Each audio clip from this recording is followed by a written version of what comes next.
president who reminded Israel of its place. For the United States, Israel today holds the status of an extension of its own state. Israel can demand anything from the American government and have it approved. Since the establishment of Israel, every U.S. president has considered himself a loyal servant of Israel. However, there was one American president in history who forced Israel to bow down before him.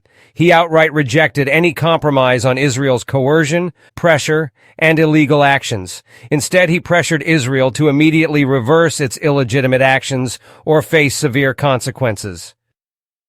That American president was Dwight D. Eisenhower, known to the world simply as Eisenhower. When discussing the Middle East crisis, why is Eisenhower's courageous stance often overlooked? Today, we are revisiting this significant chapter of history for our readers.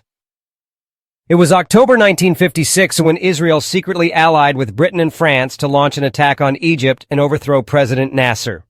Technically, Britain and France were U.S. allies, and before carrying out such an operation, they should have consulted with the United States. However, they deliberately kept America in the dark. The attack began on October 29, 1956, and ended on November 7, 1956. Around the same time, Colonel Nasser nationalized the Suez Canal, taking control of it. The plan was for Israel to cross the Sinai Desert and advance toward the Suez Canal, while Britain and France would attack Egypt from the north through aerial bombings. To keep the attack a secret from the U.S., Israel instructed its ambassador in Washington to reassure America that its troop movements were merely defensive and had nothing to do with an attack on Egypt. The three nations believed that President Eisenhower would not publicly oppose his former wartime allies, Britain and France. However, when the U.S. president learned about this secret attack, he was furious. He threatened to cut off all U.S. aid to Israel and ordered his Secretary of State, John Foster Dulles, to deliver a stern message. Foster, tell them we will impose sanctions against them. We will take this matter to the United Nations and do everything necessary to stop this invasion. Eisenhower further stated, "We have made it clear to the Israelis that if they want our support in the Middle East, they must change their behavior." But Israel, Britain, and France ignored America's warnings and continued their attack. Finally, Eisenhower decided to act on his threats and cut off all aid to Israel. As a result, Israel was forced to halt its invasion of Egypt, and its troops stopped advancing. Britain and France followed suit, ceasing their bombing campaigns in the northern regions. Eisenhower's ability to stop the combined attack on Egypt was a major diplomatic victory, despite the fact that Britain and France were U.S. allies, while Egypt was aligned with America's Cold War rival, the Soviet Union. Yet Eisenhower was not satisfied with just a ceasefire. Even after the war ended, Israel refused to withdraw from Egypt's vital port of Sharm el-Sheikh and the Gaza Strip. The United Nations passed 6 resolutions demanding Israel withdraw, but Israel ignored them all. This was happening while Eisenhower was in the final stages of his re-election campaign.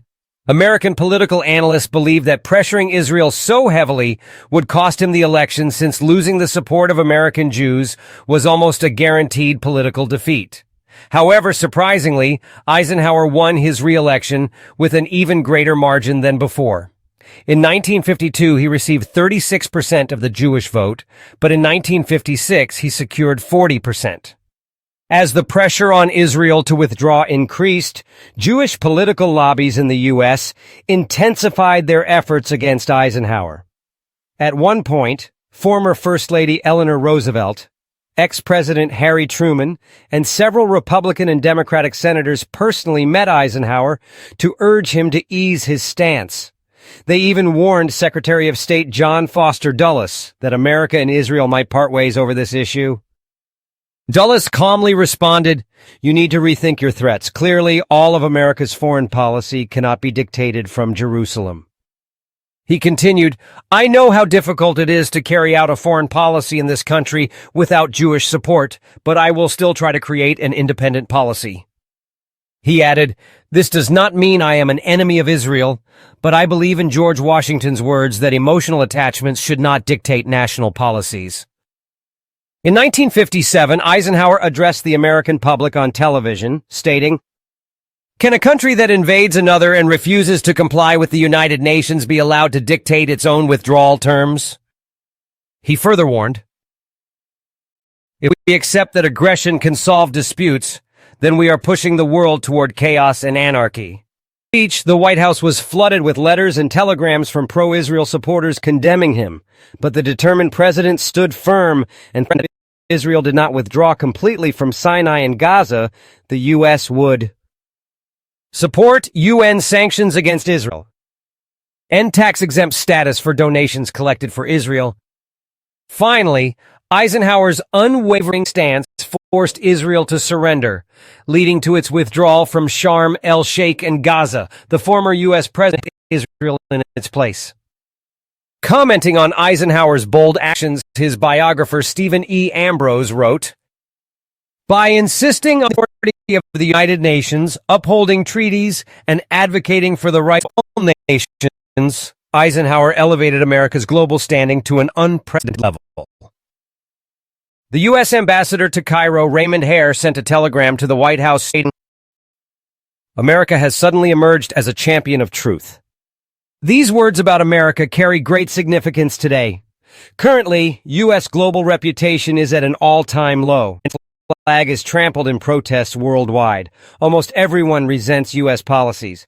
This is because America has abandoned truth and justice in favor of hypocrisy and falsehoods. If a U.S. president today were to stand for justice instead of blindly supporting Israel, America's lost prestige could be restored. In recent history, former President Jimmy Carter also briefly aspired to be like Eisenhower. He initially vowed not to succumb to Israeli pressure and wanted to establish an independent Palestinian state. However, the pro-Israel lobby made sure he never succeeded, forcing him to abandon his plans. Those who study Middle Eastern history must remember Eisenhower's historic stance.